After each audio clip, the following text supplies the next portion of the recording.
Nigel Farage has unleashed a political grenade, taking direct aim at Keir Starmer in a blistering statement that leaves little to the imagination, declaring that the Labour leader is in very big trouble, very big trouble, very big trouble. Farage hinted at explosive revelations yet to come regarding the Southport incident. His cryptic warning, "You wait, you wait, you wait. I know a lot more about what happened," has ignited speculation, with many wondering just what the former UKIP leader is holding back. This isn't just a passing jab. It's a calculated move to turn the spotlight on Starmer, hinting at a scandal that could shake Labour to its core. Whether Farage is signaling political theatre or genuine peril for Starmer, one thing is clear. This story is far from over, and the fallout could be massive. Now check this video. Southport, all I can say to you right now is I know a hell of a lot more than the British public know. A hell of a lot more. I've been completely silenced. I dared, the day after Southport, to do a video to say, can we please know who this man is? Was he known to the authorities? Why do I feel we're not being told the truth? The level of demonisation I came under for that from both front benches was astonishing. From media commentators, demonisation on a level that I'd never even experienced. Now I'm told by the Speaker of the House of Commons, I can't ask questions about it in the House of Commons. Parliamentary privilege is out of the window. Even rumours today that the court case, which is due in January, every effort is being made to defer it. Right? Yeah, this is what's going on. We are witnessing one of the biggest cover-ups we've ever seen in our lives. And I won't say any more than that. I genuinely would never wish to be in contempt of court. I have respect for our legal system. It's not perfect, but it's a damn sight better than most of the rest of the world. Nigel Farage is playing the long game with his latest Southport bombshell. By suggesting that the full story hasn't come to light, he masterfully casts doubt over Keir Starmer's leadership while positioning himself as the man with the answers. It's a classic Farage move. Create intrigue, hint at hidden truths, and let public curiosity do the rest. The calculated vagueness of his statement, packed with ominous warnings of big trouble, keeps Labour on edge while inviting speculation about Starmer's vulnerability. Is this a preemptive strike to shape public perception, or a legitimate sign of an upcoming political earthquake? Farage knows how to keep the narrative in his corner, but without details, critics may dismiss this as more smoke than fire. What do you think? Is this a savvy political move or an empty threat? Drop your thoughts in the comments below. Nigel Farage's praise for Elon Musk as a bloody hero is far from casual admiration. It's a tactical maneuver to position Reform UK alongside Musk's anti-establishment brand. Musk's status as a tech disruptor and critic of bureaucracy resonates with Reform's growing voter base, particularly younger, tech-savvy individuals disillusioned with traditional politics. By emphasizing Musk's influence and cultural capital over financial backing, Farage highlights the symbolic power of this association as a critical asset for the party. Surpassing Conservative Party membership is no small feat, but Kemi Badenoch's dismissal of the achievement as smoke and mirrors injects skepticism into the narrative. Farage's threat of libel action against Badenoch is a clear signal that Reform is determined to protect its credibility. Meanwhile, Farage uses her criticism to reinforce the party's underdog image, a populist playbook classic designed to galvanize supporters against perceived establishment resistance. Farage's recognition of the need for robust voter data marks a step toward professionalizing Reform UK's operation. This approach mirrors Musk's data-centric strategies and suggests the possibility of either direct collaboration or inspiration drawn from Musk's methodology. The party's rigorous candidate vetting process, rejecting 43 of applicants, signals a commitment to quality and readiness to face the intense scrutiny that Reform is certain to attract as it scales its ambitions. The emphasis on the 2025 local elections reveals a calculated strategy. Using these contests to build momentum and demonstrate Reform's credibility, Farage has framed these elections as pivotal, ensuring that even moderate victories can be celebrated as seismic shifts in the political landscape. This narrative control is key to sustaining Reform's momentum. Farage's admiration for Musk's disdain for bureaucracy underscores Reform's populist ethos. The claim that Musk could offer a blueprint for dismantling the administrative state ties the party to Musk's image as a bold problem solver and disruptor, reinforcing Farage's own leadership narrative as a reformer of entrenched systems. Farage's acknowledgement of ties to Donald Trump and potential donations adds an international dimension to Reform's brand. While he denies exaggerated claims of Musk-level funding, Farage's insistence on transparency regarding Trump's support shows an acute awareness of the scrutiny such alliances invite. By linking Reform UK to global populist icons, Farage continues to craft a narrative of reform as not just a political party, but a movement poised to challenge the status quo, both at home and abroad. Now, watch Suzanne Evans looks at the success of Reform UK.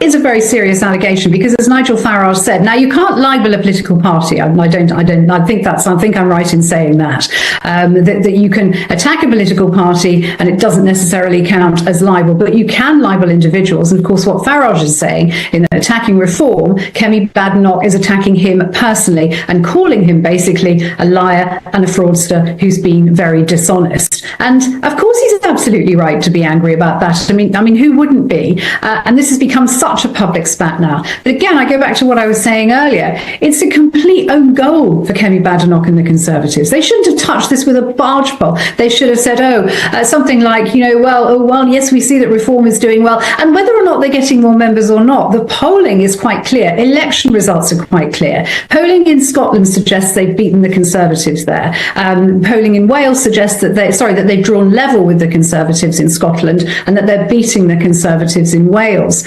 Reform have had a series of very good council by-election wins in Wolverhampton, in Kent, on Merseyside. Every council by-election where Reform is standing, they have rocketed up the list of the order of the rankings, if you like, up by about 33%, which is what they surged to win in Kent. So membership or not, they're doing incredibly well. Labour support is falling away. As I said, Kemi Badenoch hasn't really seized the initiative since she's become the Conservative leader. And this is what she should be worried about. She should be worried about Reform basically stepping into the Conservative Party's shoes. She should be taking advantage of the way in which Labour are completely disintegrating. Their policies are proving so unpopular, even with people who voted Labour in the general election. Why on earth is she not focused on doing something about that instead of talking about a single website, which she doesn't like very much, whatever the rights and wrongs? The point you've made there is that she's talking about a single website. She's not talking about Nigel Farage personally or individually.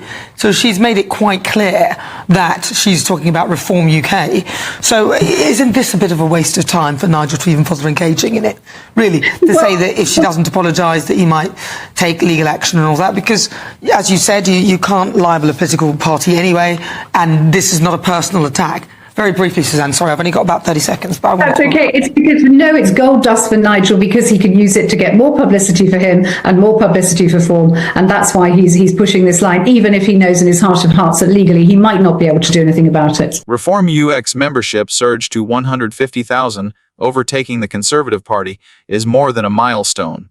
It's a seismic indicator of public dissatisfaction with traditional politics. For disillusioned Conservative voters and those fed up with the status quo, Reform's rise signals a credible alternative. A staggering 300% growth since Nigel Farage's return in June 2024 highlights the magnetic pull of his populist appeal, while December's 50,000 member boost demonstrates that Reform's message is striking a chord amid widespread discontent with governance and economic stagnation. Farage's comeback has been the pivotal moment for the party. His reputation as a political disruptor and the architect of Brexit continues to resonate, bringing renewed energy to the movement. His rallying cry, "Britain is broken. Britain needs reform," captures the frustration of voters who feel abandoned by the establishment, transforming it into a unifying call to action. The theatrical flair of Farage celebrating this milestone during a countryside hunt only adds to his image as both relatable and charismatic, traits that set him apart in an increasingly disconnected political class. Positioning Reform UK as the official opposition is a bold move, even if largely symbolic. It's a direct challenge to Labour and the Conservatives, framing reform as the voice of change and a viable choice for those disillusioned with the entrenched two-party system. Farage's ambition to claim no 10 by 2029 may seem lofty, but the membership milestone, coupled with growing success in local elections, lays the groundwork for what could become a formidable political force. The slogan "Britain is broken" taps into a deep well of frustration among voters, echoing sentiments that fuel populist movements worldwide. By combining this message with a commitment to reform and opposition to bureaucratic inefficiency, Reform UK positions itself as a champion for ordinary citizens against the elitism of Westminster politics. Yet, Reform's explosive growth brings new challenges. Translating membership into votes will require significant financial resources, disciplined campaigning, and a policy platform that extends beyond anti-establishment rhetoric. As scrutiny intensifies, the party's rigorous candidate vetting will be tested, and any missteps could damage its credibility. To achieve broader electoral success, Reform will need to move beyond its populist base and appeal to moderates who remain unconvinced. The Conservatives, meanwhile, are on shaky ground. Reform's ascendancy highlights their struggle to retain members and adapt to shifting public sentiment. Attempts to dismiss Reform's success as smoke and mirrors, like those from Kemi Badenoch, risk alienating voters further by appearing dismissive of genuine concerns. Reform UK's achievement of 150,000 members is a resounding endorsement of Farage's strategy and the party's growing influence. While challenges remain, this milestone cements Reform as a significant player in British politics. Whether Farage can break the two-party system and achieve his ambitious goals is uncertain, but one thing is clear: his movement is already reshaping the political landscape in profound and unpredictable ways. Thanks for watching.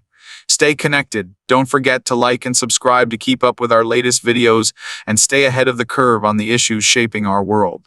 For even more, join our free Telegram group. Link in the description for uncensored, no holds barred discussions on the topics that matter most. Be part of the conversation. Your voice counts.